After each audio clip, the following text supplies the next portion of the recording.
Antarctica बर्फ से भरा हुआ इतना बड़ा कॉन्टिनेंट है जिस पर 5 किलोमीटर की गहराई तक सिर्फ बर्फ ही बर्फ है। इतनी ज़्यादा बर्फ और वो भी 1.5 करोड़ किलोमीटर तक फैली हुई, यानी अंटार्कटिका का साइज अमेरिका से काफ़ी ज़्यादा बड़ा है। भले ही जून जुलाई की गर्मियों का मौसम हो, लेकिन अंटार्कटिका का टेम्परेचर पूरे साल -50 डिग्री सेल्सियस से -90 डिग्री सेल्सियस तक रहता है।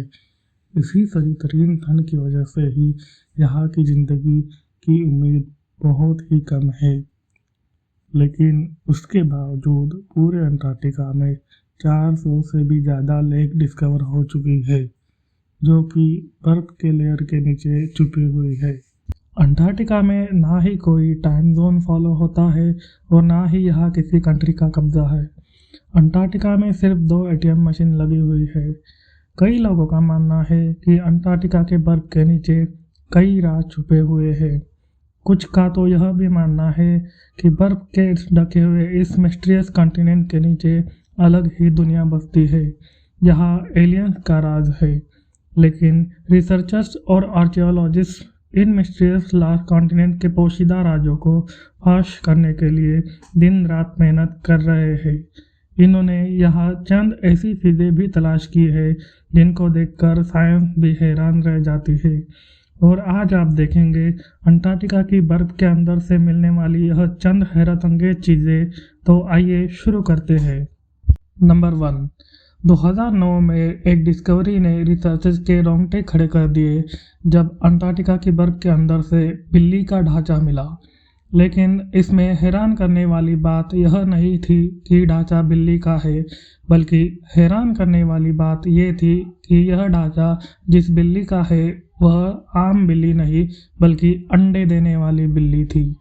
जब रिसर्च लैब में इस अजीब बिल्ली के ढांचे पर रिसर्च किया गया तो मालूम पड़ा कि यह जानवर कम से कम 2,50,00,000 साल पहले धरती पर पाया जाता था।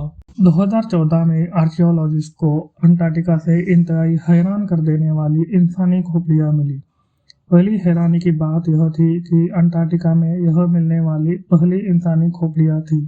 दूसरी हैरानी की बात इन खोपड़ियों की शेप थी।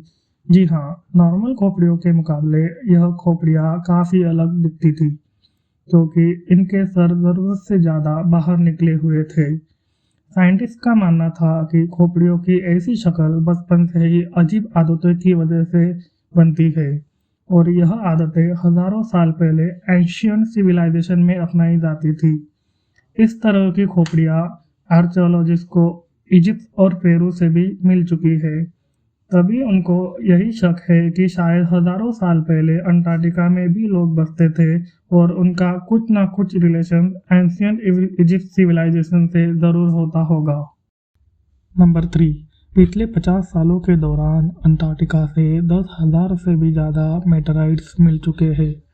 मेटेराइट्स उस पत्थर के ऐसे टुकड़े होते हैं जिनका रुख हमारी धरती से नहीं होता, बल्कि वह किसी और धरती से टूटकर आए होते हैं।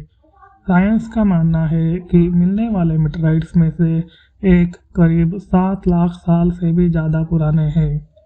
वैसे तो ये पता लगाना बहुत ही मुश्किल है कि इन मेटेराइट्स का ताल्लुक किन सितारों या प्लैनेट से है, लेकिन 2002 में अंटार्कटिका पर गिरने वाला एक छोटा मेटेराइट 2015 में डिस्कवर किया गया था, और साइंस का मानना है कि ये कहीं और से नहीं बल्कि मार्स से टूटकर आया है, क्योंकि इस मेटेराइट्स के अंदर ऐसे बैक्टीरिया हैं जो मार्स पर पाए जाते हैं। नंबर 4, अंटार्कटिका में बर्फ़ की गहराई 5 किलोमीटर डीप है, और ये पूरे कॉन्टिनेंट अमेरिका से भी बहुत बड़ा है।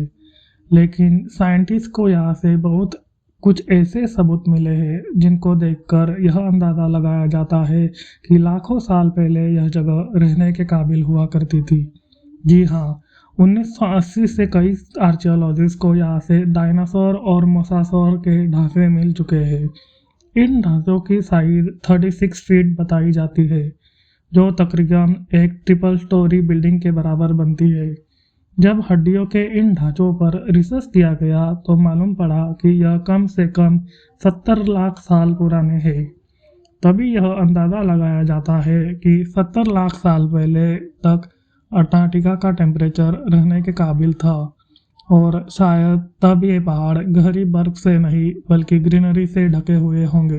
नंबर 1, वाटरफॉल्स तो हम सबने कई बार देखे होंगे, लेकिन अंटार्कटिका में टेलर ग्लेशियर के मुकाम पर एक ऐसा पॉइंट है जहां वाटरफॉल नहीं बल्कि ब्लड फॉल होता है। 1911 में टेलर नामी एक साइंटिस्ट ने पहली बार इस प्लेटफॉर्म को डिस्कवर किया था। कई सदियों तक यही माना जाता था कि वाकई इस ग्लेशियर्स के अंदर से खून बहता है, लेकिन मॉडर्न साइंस ने इस पर रिसर्च की तब उनको जो मालूम पड़ा वो इससे भी ज़्यादा डरावना था। जी हाँ, मालूम पड़ा ग्लेशियर के नीचे से एक बहुत ज़्यादा बड़ा पानी का डैम है, लेकिन इसमें मौजूद पानी की खास बात यह है कि इसमें सी वाटर से भी ज़्यादा 3 टाइम्स सॉल्ट है, जिसकी वजह से यह फ्रीज नहीं होता। साथ ही साथ इस पानी में पहाड़ों से निकलने वाला आयरन भी मौजूद है। किसी एक पॉइंट से जब यह पानी ग्लेशियर से बाहर निकलने की करता है तो हवाओं में मौजूद ऑक्सीजन पानी के आयन से मिक्स होकर आयरन ऑक्साइड बन जाता है और उसका कलर रेड हो जाता है और इसी वजह से यह पानी रेड कलर का दिखता है। उम्मीद है ये वीडियो आपको पसंद आई होगी। ऐसे और वीडियोस देखने के लिए चैनल को सब्सक्राइब करना ना भूलें।